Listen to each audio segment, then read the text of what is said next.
Намасте достар, түнгі сағат 2 мен контрасты Үндістанға келіп жеттім.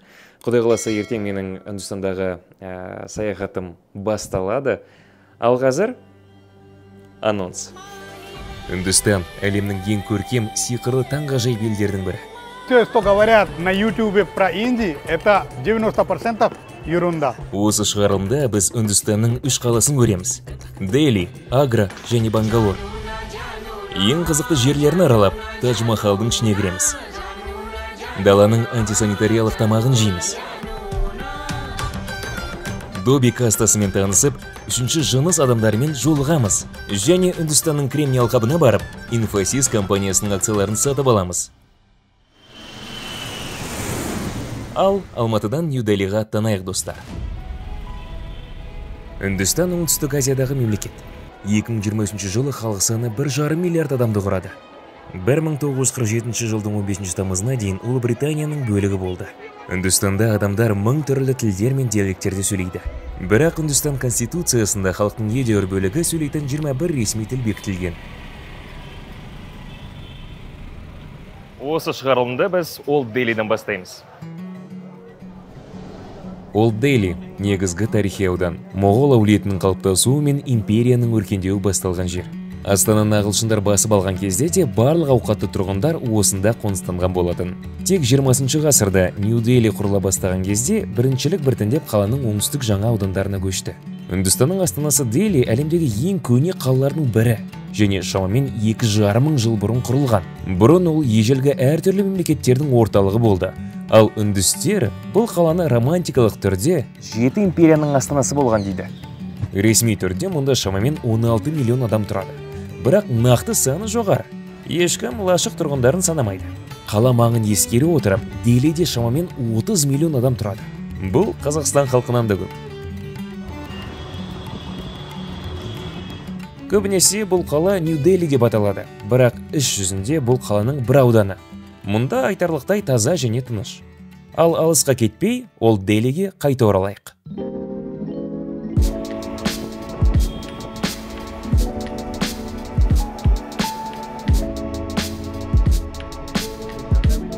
Ең қызығы туристердің келетін уақыты ол қыркүйек пен наурыз айлары. Жазда туристер аз келеді, сондықтан көп жерлерде очередтер жоқ. Жолдың ортасына кетіп бара жатасың, бүкіл жерде адам толы. Алматыда 2 миллион адам тұрса, осы районда 2 миллион адам тұрады. Адамдардың осылай күн-түні жұмыс істеп ақша табады, бірақ кейбіреулері осылай күннің қағаған ыстығында осылай жатып ұйықтайды.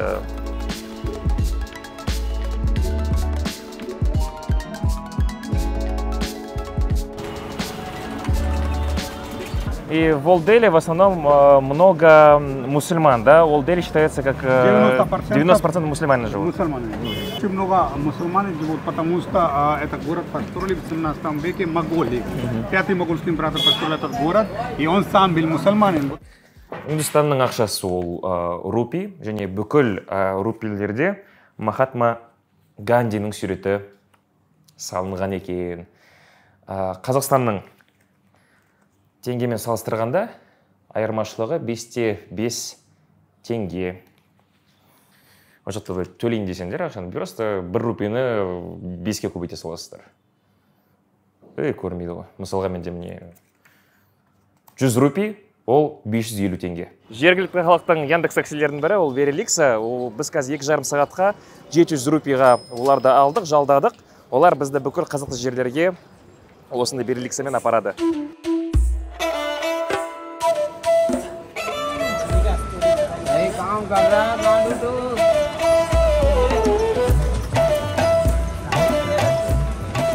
Кезінде сабақта дұрыс оқымағандар осылай қалада айдайды. Велерикса. Это в основном 4-я каста, да? Да. Люди, которые не учатся, которые забросили школу. Да, они, которые неграмотные, у них очень тяжело получить работу. Из-за этого они начинают вот такие работы делать. Вот эта тяжелая работа, это как, например, детям, что если вы тоже не будете хорошо учиться, то вам тоже придется работать именно вот так. Именно так. Осылай, сол үшін сабақтарыңды дұрыстап оқыңыздар. Бүгін жұма, біз қазір Үндістандағы ең үлкен мешіттердің бірі Джама мешітіне барамыз, өйткені оның ішінде 20 мың адам кіріп намаз оқи алады екен. Это построили, когда в 17 веке, то только именно пятый могольский император мог там читать молитву. Там он заходил, мог заходить. После, когда у них династия закончился, после этого для обычных людей тоже открыли мечеть. И теперь любой человек, кто хочет там читать молитву, он может заходить и читать молитву. Біз Үндістандағы ең үлкен мешіттердің біріне келдік, Джама мешіті.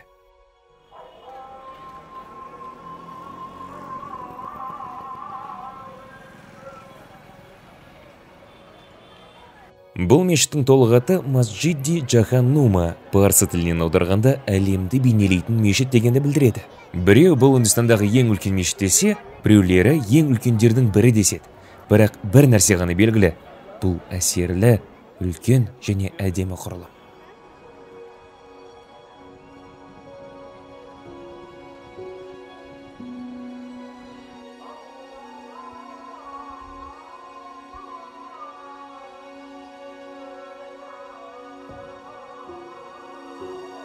Мен көрген әдемі мешіттердің бірі.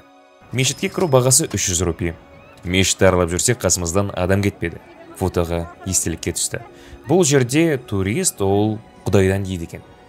Мешітті 1656 жылы Шах Джахан салдырған болатын. Ол Тәж-Махал мен қызыл бекіністі құрған еді. Егер Тәж-Махал оның қайтыс болған әйеліне арналған болса, Джама мешіті олардың ортақ қызы Джаханара бегамның құрметіне тұрғызылды. Мұсылмандар үшін бұл мешіт ерекше маңызға ие. Мұнда мұсылман әлемінің баға жетпес жәдігерлері сақталған. Мұхаммед пайғамбардың нұсқауымен жазылған Құран сүресі, оның аяқ киімі, сақал шашы, тастағы аяғының ізі және бір кездері пайғамбардың қабірінің үстінде тұрған қабір тасының сынығы. Ең қызығы, қайыр сұраған балаларға $5 берген едік, артымыздан соңына дейін қалмады.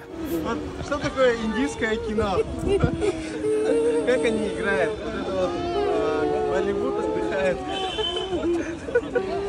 Бұларға $5 берген, бұлар болса достарын шақырып кеп, енді бұдан арттан қалмай ақша сұрап жүр енді. Айттым ғой ақша берме деп.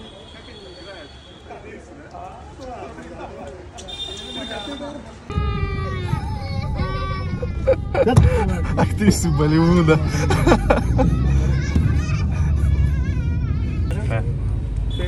Все.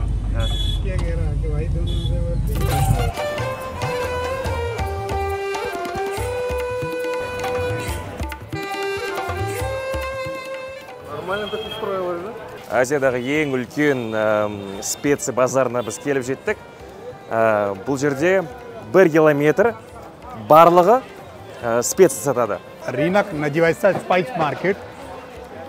Рынок специй. Это самый большой рынок специй в Азии. Я говорю не в Индии, именно в Азии. 2000 магазинов специй находятся именно подряд здесь. Если мы будем ходить именно 1 километр, везде будет только именно магазины специй. На трафикті қарасаңдаршы. Адамның жынына тиіп сигнал теретін адамдар да болады екен осылай. Ануар, шаршап қалды, Ануар досым. Кішкене шаршап қалды. Оған ұнап жатыр бәрі. Мен болсам шіреніп ақ киініп алғанмын ғой, бәрі кір болады енді.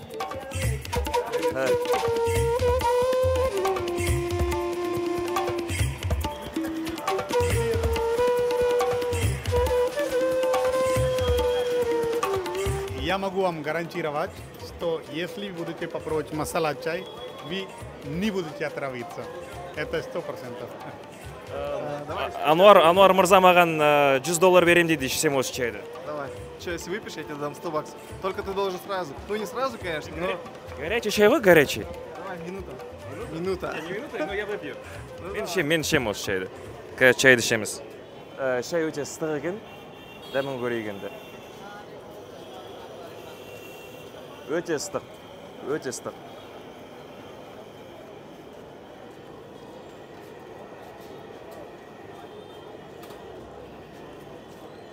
Вкусно?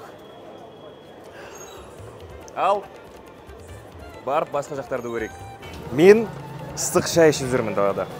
қақаған 40 градус ыстықта. Қазақпыз ғой. Болады бізге ішуге. Шайымды ішіп біттім. Давай, $100 бер маған. Все. Ал. Все, $100 алдым мен. Сам ең оңай тапқан ақшам өмірімдегі. Миллионер из трущоб деген үнді фильмінде, сіздер естеріңізде болса, осына джалебиларды сататын. Қазір даладағы джалебені дәмін татып көреміз қалай екенін.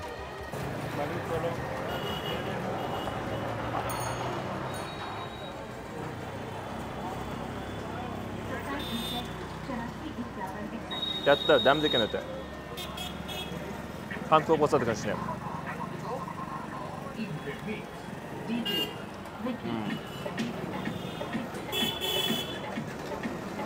Давай еще 100 баксов.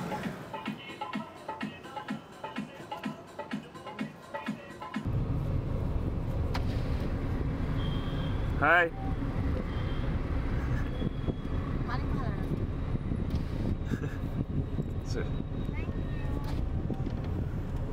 Сачин, вот мы только что видели женщину, но это не женщина, да?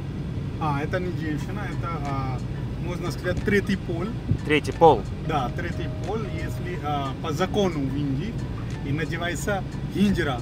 Хиджралар әлемде теңдесі жоқ Үндістанның ерекше құбылысы. Хиджраларды батыс трансгендерлермен салыстырады. Тек Үндістанда бұлар ресми түрде үшінші жыныс деп аталады. Және елде бірнеше миллион өкілдері бар арнайы каста. Хиджралардың өздері олардың кастасы андроген және гермафродит, жартылай еркек, жартылай әйел болған Шиваның инкарнацияларының бірі Ардhanarishвараның ұрпақтары деп мәлімдейді. Бұл жұмбақ каста өз санын қорқынышты тәсілдермен қолдайды деген қауесет бар. Мысалы, хиджралар балаларды кедей шаруалардан сатып алады, кейде жай ғана ұрлайды. Бірақ үндістер оларды жас отбасыға бақыт әкеледі деп санайды. Біздің гидтің айтуы бойынша, оның тойына да хиджраларды шақырған. Және тағы бір қызығы, олардың қарғысынан қатты қорқады. Сол үшін бұлар қайыр сұраса, қолын қайтармайды екен. Қазіргі таңда бұл кәдімгі бизнеске айналып кеткен. Смотрим на улице, может, я могу сказать, что они не настоящие.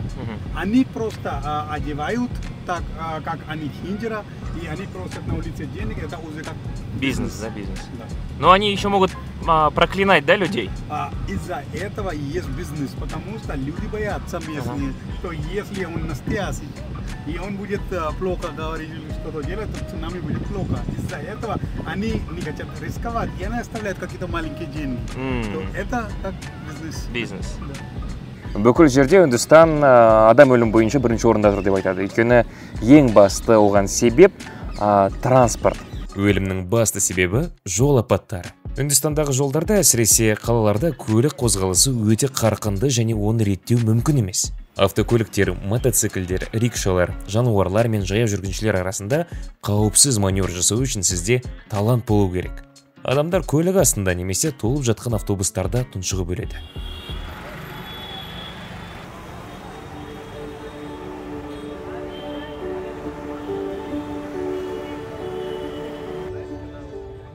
Үнді мәдениетінің көрнекті архитектуралық құрылымдарының бірі Делидегі Лал Кила бекінісі. Көбінесе Қызыл форт деп аталады.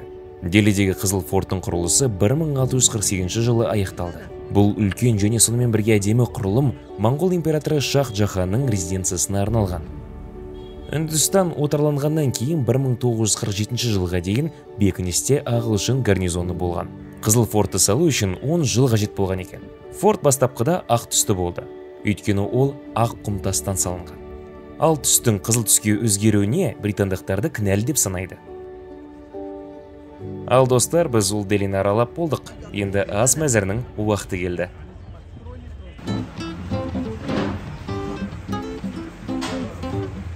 Қазір мен сүйікті рубрикам болады. Біз ұлттық үндіс кухнясына келдік. Дәмін татып көреміз. Қандай екенін. Что мы заказали? Мы заказали тандури чикен. Это очень популярное блюдо в Индии. И его жарят, курицу жарят в тандире, вот, который мы смотрим. Да. И вот рядом еще у нас есть курица с соусом. Называется баттер чикен. Вот это кефир, настоящий индийский, который из молока коровы делают. И, Священное, да, еще? да, священный кефир. Ну, кушать можно, пить можно. А здесь рядом у нас есть лепешка с картошкой. Тоже в тандыре они готовят его, пекут, очень вкусно все это. Ну, это, можно сказать, традиционная индийская кухня. Традиционная индийская кухня. Это как вкусно? Ал енді бісміллә деп үндістердің тамақтарын жемес. Чикен тандури, да? Да. Чикен тандури.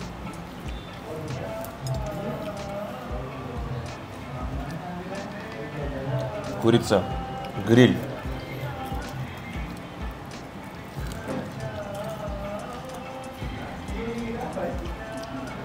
Осылардың специяларына ғашық болдым мен. Өте дәмді, ашты. Не, түсіне алмайсың, қандай ішінде не бар екенін. Разные вкусы, да? Там еще одна курица внутри. Бұның ішінде тағы бір курица бар дейді. Да, там она уже такая дробленая же, да, идет? Как? Да. Дробленая. Фарш. Как фарш, да. Куриный фарш. Ішінде куриный фарш бар екен.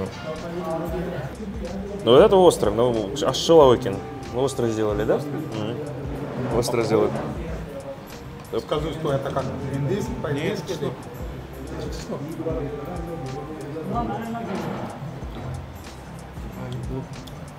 Нет, Не острый, это остро. А что мы говорим, где? Не сильно острый. Такое.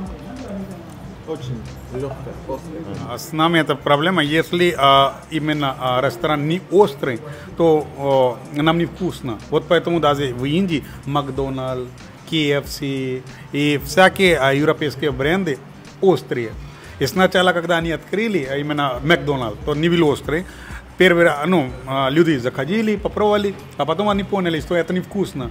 И Макдональдс узнали, что они не заходят, потому что мы готовим не острую, вот так, всякие разные бутерброды. И они начинали тоже добавлять специи. Теперь у нас Макдональдс острый, KFC острый, все острые. Он вчера ушел, потому что не было острой еды, да? Да. Тамақ ішіп болғаннан кейін міндетті түрде осылай қолдарын сүрту керек екенін осылай, да? Ал қайтадан қалаға оралайық. Вот сейчас мы едем смотреть сикхский храм, называется Гурудвара Бангла Сахиб. Один из самых популярных религий в стране, сикхизм. И этой религии 500 лет, можно сказать, молодая религия. И в этой религии люди, мужчины специально одевают чалма. Чалма это специально для них, можно сказать, гордость этой религии. Например, вот наш водитель, он тоже сикх, и можете смотреть, у него на голове есть чалма. Они никогда не стригут свои волосы, у них длинные волосы, как джинсы, и они их мотают и одевают чалма. То сразу понятно, что это он не индус, а именно сикх. Вот так мы отличаем. Сикхизм сияқты діннің болуы мен үшін тосынсый болды. Сикх храмдары сыртынан да, ішінен де бай, сәнді безендірумен ерекшеленеді. Барлық жерде алтын жалатылған, мәрмәр және жартылай асыл тастар бар. Ғибадатханаға кірген кезде аяқ киімді шешіп, жабық киіммен кіруді ұмытпаңыз. Және оның үшін фотоға және видеоға түсіруге болмайды. Сол үшін біз тек сыртынан ғана түсіреміз. Біз қазір Гурудвара храмына келіп жеттік. Бұл жерде камераға түсіруге болмағандықтан мен телефонды алып, телефонға түсіремін. Бұл жердің ең қызығы, бұл жерде үлкен асхана бар, 10 000 адамға. Бұл жерде кедей де, орташа адам да, бай адамдар да келіп, тамақ жей алады екен. Тамақтары тегін. Мына мұнараға келгенде, ворота Индия деп аталады, бірақ та бізді өткізбей қойды ар жаққа, өйткені полицейскийлер бәрі бүкіл жерді қоршап тастаған, жауып тастаған. Неліктен екенін білмеймін. Біреу келген шығар, бірақ осы, жағдай осы.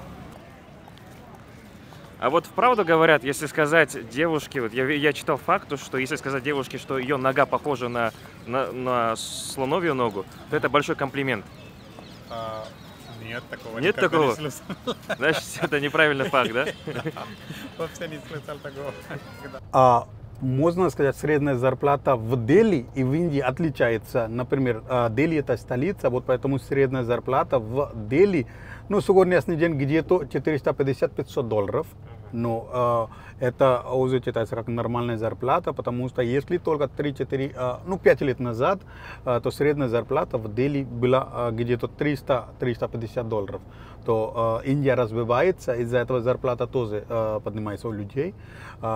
Это столица, вот поэтому $450-500. Если какие-то маленькие города, там средняя зарплата сегодняшний день где-то $300-350.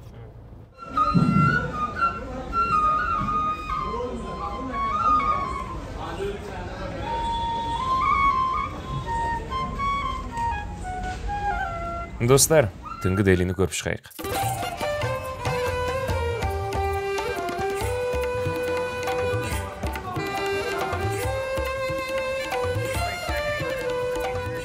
Делині көруге шықтық.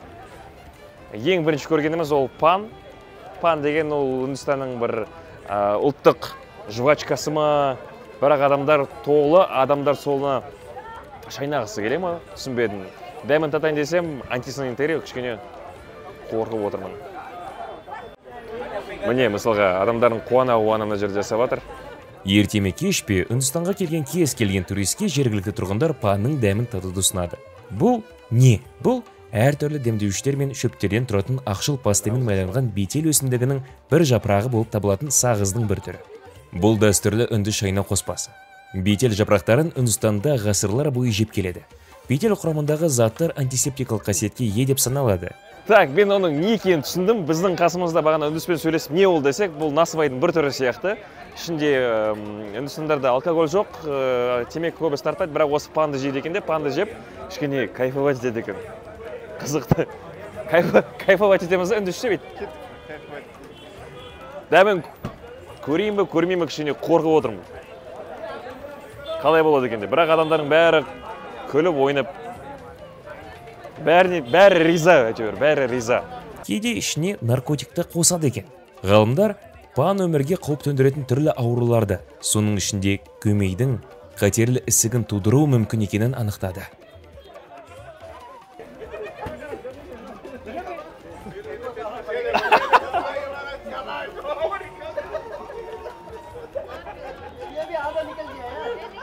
Енді қалай болады екен деп дәмін көрейін. Өйткені біз саяхаттаған кезде бәрін көру керекпіз, бәрін дәмін татып көру керекпіз. Саяхат қой өйткені, саяхат. Hello, sir. One. Pan, yeah. Standard, which one standard? Classic. Do you have classic? Yeah. Classic? Yeah. No, cigarette. Pan. Fine. No, not fire. Maybe whiskey, ice pan. Okay, ice pan. Көрейік қандай екен демен. No, not fire one. Ice one. Ice pan. How much is? 50? 40. 40 рупий екен.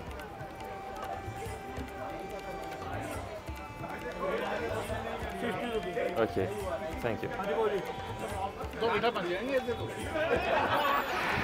Снимаешь? And sorry. And you need to look. Yeah. You need to just gulp it down. Gulp it out. Pele.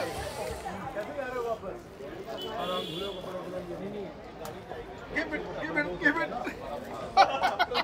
No, you can dash it off.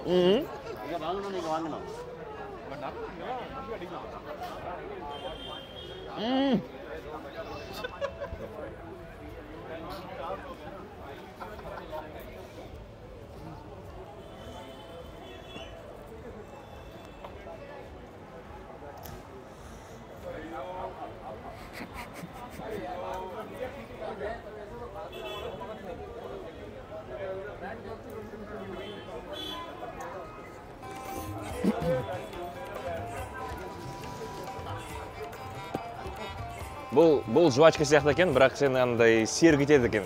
Түр. Бұл сағыз екен.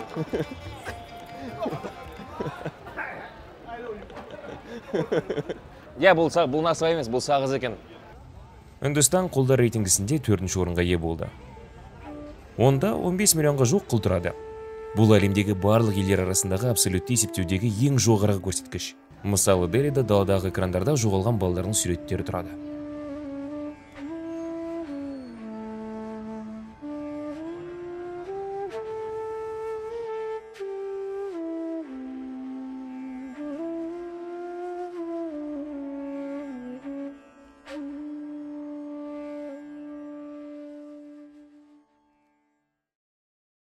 Достар, қазір мен Аграға дүниежүзілік мұра шедеврін және әлемнің 7 жаңа кереметтерінің бірін Тадж-Махалды көруге жолға шығайын деп жатырмын. Жолда адамдар машинаның поворотниктарын қолданбайды екен. Машинада поворотниктер тек сән үшін деп ойлайды. Оның орнына олар сигналды қолданады. Әр секунд сайын сигналдап адамның басын ауыртысады. Бұлар тіпті жолда музыка тыңдамайды, сигналдарды есту үшін. Как здесь люди вообще не используют поворотники, потому что они думают, что это для красоты. Для красоты, да? Поэтому трафик такой страшный, да? Как хотят, так едут.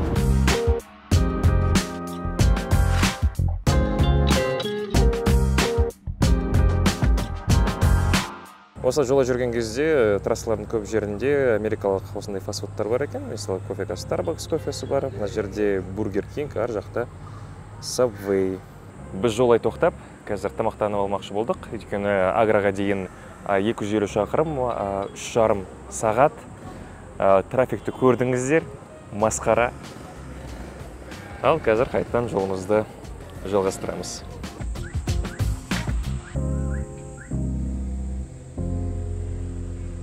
Ашты тамақтарымызды өзімізбен алып, жолға қайта шықтық. Сачинмен жол бойы сөйлесіп, уақыттың қалай өткенін байқамай қалдық. Үндістанның солтүстік бөлігінде Ямуна өзенінің жағасында Агра қаласы орналасқан. Бұл қала елдегі ең әдемі қалалардың бірі болып саналады. Дәл осы жерде Тадж-Махал орналасқан. Агра 15 ғасырда құрылды. 1426 жылы оны Моғол әулетінің негізін қалаушы Бабыр басып алды. Ол мұнда алғашқы бекіністерді салып, қаланың өркендеу дәуірін бастады.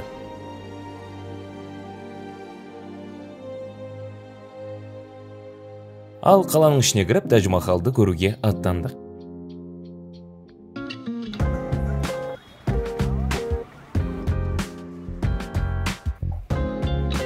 Кіру құны шетелдіктер үшін 1100 рупий, ал өздеріне 540 рупий жасап қойған. Бұл жерде шетелдіктер үшін бөлек касса және бөлек өтетін жер жасап қойған. Кіре беріс кезде біздің камераны тартып алмай, микрофонымызды тартып алды. Неліктен екенін түсінбедім, бірақ енді осы жағы звукты біз камераға жазамыз.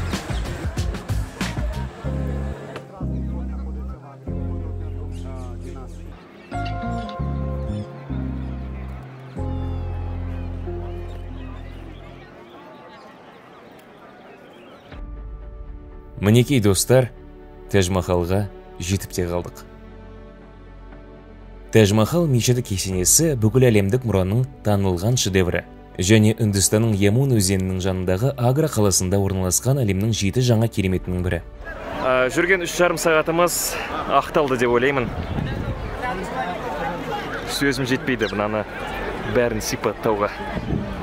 Мешіт 17 ғасырда Моғол империясының Шах-Джахан падишахтың бұйрығымен тұрғызылды. Ол Тадж-Махалдың құрылысын әйелі Мумтаз Махалға арнады. Кейінірек Үнді шахының өзі де осында жерленген. Тадж-Махал ғибадатханасының құрылысы 1632 жылы басталып, 1653 жылы аяқталды. Құрылысқа империяның түпкір-түпкірінен 20 мыңға жуық шеберлер мен жұмысшылар тартылды. Қабір мен платформаның құрылысы шамамен 12 жылға созылды. Үнді Тадж-Махалының ең көрнекті құрамдас бөлігі ақ мәрмәр күмбезі.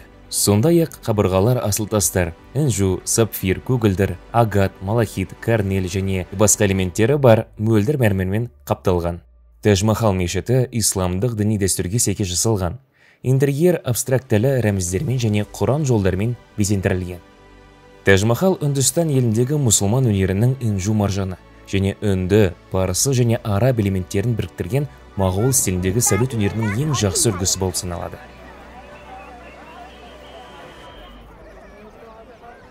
туристердің көптігі сонша бір дұрыс фото жасалмадық қой.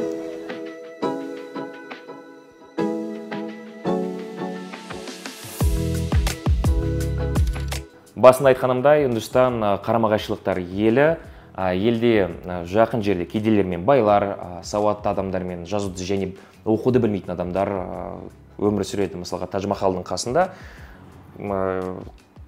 Тадж-Махал қасында лас-лашықтар қатарынан орналасқан. Бұл Үндістан. Ал қазір қаланың орталығын аралап көрейік.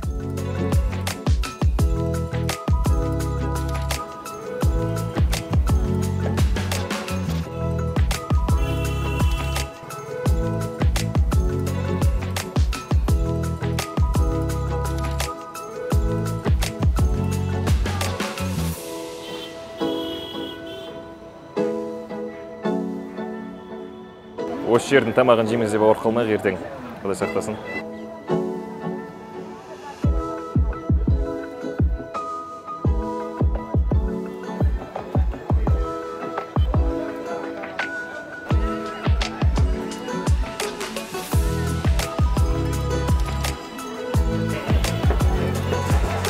Қазір біз Агра қаласының даладағы тамақтарын татып көреміз, дәмін татып көреміз, қалай екенін. Ең біріншісі гүл баппа. Енді бауырсақтың ішіне ашытқы салады екен, бір ашытқы. Көрейік қалай болатын. Осылай көрінеді екен, осылай. Бісміллә деп жеп көрейік енді.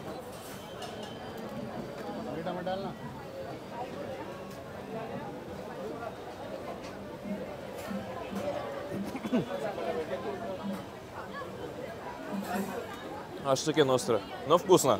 Вкусно, да? Вкусно, очень вкусно. Это как чай, да, короче? Су сияқты ішіп жатыр.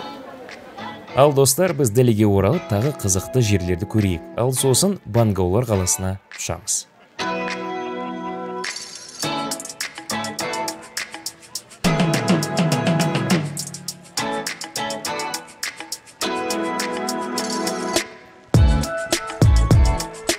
Қазір біз Дели қаласының қақ ортасында орналасқан бір қызықты жерге келіп жеттік. Бұл жерде адамдар атадан балаға киімдерді жинап, киімдерді түктеп жуады екен. Үндістанда қол тигізбейтін кір жуушылар кастасы бар. Қол тигізбейтіндерге Үндістанның касталық иерархиясында ең төменгі орынға ие адамдар жатады. Сәйкесінше олар ең ауыр физикалық еңбекпен айналысады. Кір жуушылардың өзіндік кастасы бар. Олар дғобилар. Олар барлығы күн сайын бүкіл қаланың заттарын жуады, кептіреді, үтіктейді. Орташа алғанда күн сайын әр дғобиның қолынан 1000-нан астам төсек орын, тысы мен киім өтеді. Және бұл жұмыс үшін олар күніне шамамен $7 табады. Бір затқа 5-10 рупия шамасында алады. Міне осы отельдің заттары осылай тазалап, далаға осылай қойды екен. Ең қызығы, бұлар прищепканы қолданбай, осылай жіптердің арасында өткізіп, бәрін осылай жаяды екен кірді. Ең қызығы, бағана түсіндіріп айтқандай, 4-ші кастаның адамдары ғана даланы жинайды, туалеттерді тазалайды, бүкіл кір жұмысты 4-ші кастаның адамдары жасайды екен. Бірақ қазір оларда таңдау бар екен. Немесе олар оқиды, мемлекет оларға қаражат бөледі, немесе далада жүріп осылай кір жинайды, кір жуады, мусор тазалайды. Қаланың басқа да қызықты жерлерінде көрдік. Аграсен Кибаоли құдығы, жын-перілер, суицид және елестер туралы әңгімелердің арқасында қаладағы ең көп баратын орындардың бірі болып саналады екен. Аграсен Кибаоли қазіргі түрінде 14-ші ғасырда салынған.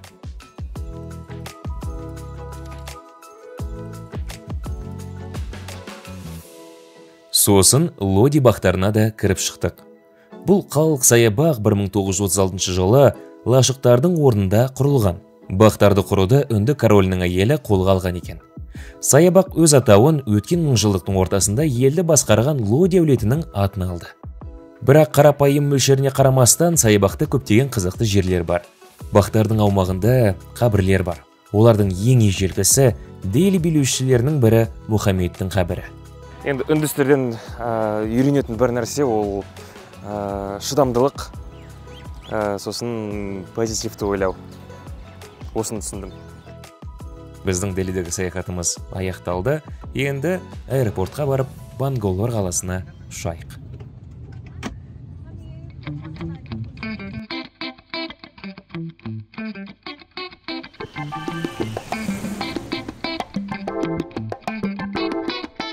Достар, біз Бангалор қаласына ұшып келдік. Бұл Үндістанның IT қаласы. Кейбіреулері бұны Үндістанның кремді алқабы деп айтады. 2000 жылдары ағылшын тілінде to Bangalore этнеологизмі пайда болды. Интернет сөздіктері оның мағынасы outsource an employee position or function to India, especially to Bangalore деп жазған екен. Бұл американдық және европалық компаниялар IT тапсырмаларды Үндістанға аутсорсингке беру арқылы өздерінің жұмысшыларынан бас тарту дегенді білдіреді. Бангалор қаласында көптеген америкалық компаниялар орналасқан. Бұл қалада 13 миллион адам тұрады. Қазір онда барлық үнді стартаптарының жартысына жуығы орналасқан және шетелге экспорттың 38%-ын IT өнімдері құрайды. Менің жақын досым осы Бангалор қаласында жұмыс істейді, халықаралық IT компанияда. Мен оны көруге ұшып келдім. Менің атым Өркен, Indraver компаниясының Индия бойынша қала ішіндегі сапарларға жауап берем. Жалпы Индияда бәрін есепке алғанда шамамен 3-4 ай өткіздім. Қазір Бангалор қаласындамын.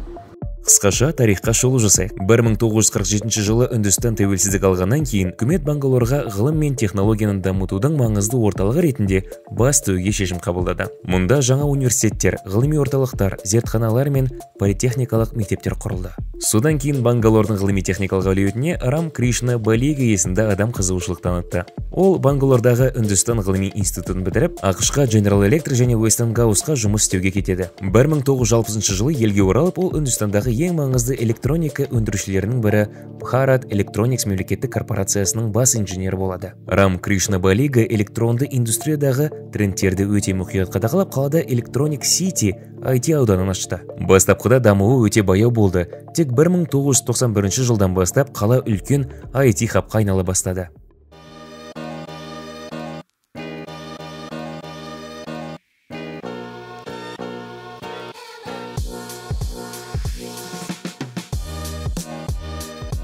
Жалпылай айтқанда, неге көптеген интернационалды компаниялар Бангалорға келеді. Ең біріншіден осы Бангалор қаласы Карнатака штатында орналасқан. Яғни осы қаланың климаты Индияда ең қолайлы болып табылады. Өйткені орташа жылдық температураның ауытқуы жоғары болмайды. Индияның IT секторының 50%-на жақыны осы Бангалор қаласынан шығады. Яғни осы жақта көптеген аутсорс компаниялар, көптеген IT разработка және де көп студиялар орналасады.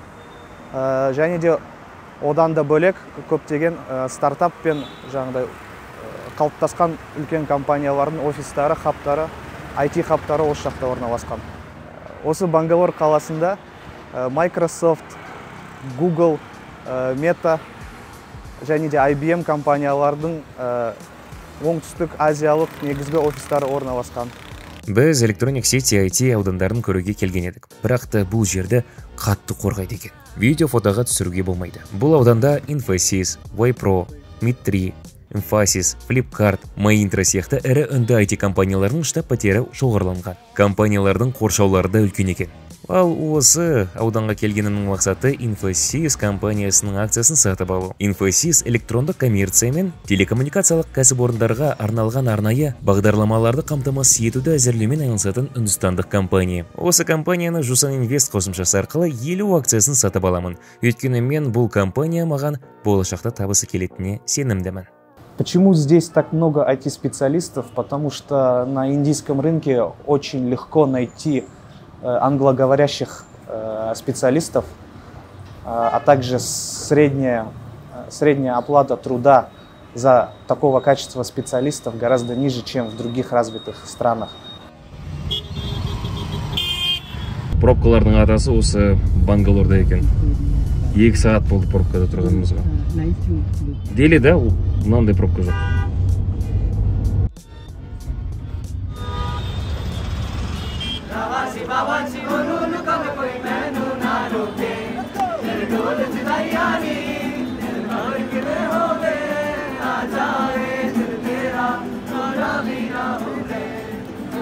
Біз қазір Бангалордың қақ ортасында орналасқан Church Street-тамыз. Бұл жер алтын квадрат деп есептелінеді. Арбат сияқты біздің адамдар, IT секторында жұмыс істейтін адамдар осы жаққа келіп, сенбінің кешкі күнін демалыспен өткізіп жатыр. Енді қала туралы бізге, түнгі қала туралы Өркен айтып берем ма деген ойдамыз. Индияның корпоративтік әлемінде адамдар жұма күні жұмыс істейді, және де сенбі күні жұмыс істейді. Сол үшін сенбінің кешінде осындай қаланың ортасында көптеген ресторандар бар жерлерде адамдар көп жиналып демалады. Енді біз қазір Чорч-стритта орналасып жатырмыз. Мына жерде өзіңіздер көріп тұрғандай көптеген ресторандар, барлар және де сауда орталықтары орналасқан. Мен өзім Бангалорда Бангалорға бірінші рет келіп тұрмын. Қазіргі уақытта қанша бір апта болды осы жаққа келгеніме. Және де қарап тұрғандай, Бангалор қаласы Индияның басқа қалаларына қарағанда өте көп айырмашылықтар бар. Біріншіден, осы қалада көптеген қалай айтсам болады. Очень хорошая инфраструктура для пешеходов в этом городе по сравнению с другими городами Индии. И және де осы қала менің ойымша ең таза қала болып табылады. Мен Индияның 7-ден астам қаласында болдым. Және де осындай тазалықты, осындай жақсы инфрақұрылымды ешқай қалада көрмедім. Бангалор қаласы шынымен де Үндістанның басқа қалаларына қарағанда өзгеше. Бангалор қаласы туралы бөлек шығарылым жасау керек деп ойлаймын. Осы шығарылым ұнаса, жасаймын. Бұл менің Үндістанға алғаш рет келгенім. Сапарға дайындық кезінде көп видео мен фотоларды қарадым. Көптеген сайттардан Үндістан туралы оқыдым. Достарым ол жақта не бар, бәрі лас, антисанитария, ұрлық пен кедейшілік деп мені қорқытқан болатын. Тек бәрі керісінше болды. Бірақ осындағы дыбыстар, иістер, адамдар, жануарлар, машиналар, ғимараттар, базарлар әрине таң қалдырды. Шынымен де, мұның бәрі шеттен хаос болып көрінсе де, маған хаос болып көрінбеді. Бұның бәрі қажет болғандай болды. Үндістанға бір рет келген адам не мәңгілікке қабылданбайды, тіпті қайтып оралғысы келмейді. Не қабылданып, магнитпен тартатындай болады. Ал алда көптеген Үндістанның қалалары бар. Оларды келесі шығарылымда көрсетемін. Осымен біздің Үндістандағы саяхатымыз мәресіне жетті. Достар, саяхаттаңыздар. Саяхатта уақыт өте баяу жүреді. Бұл негізі өте керемет сезім екен. Бұл менің бірінші үлкен қазақ тіліндегі шығарылымым. Қазақша контент көп болсын. Қолдаңыздар, достар. Бұл жақта менің Instagram парақшам шығады. Тіркеліңіздер. Құдай қаласа, қазақ тілінде контент көп болады. Келесі кездескенше аман сау болыңыздар. Рахмет бірге болғандарыңызға.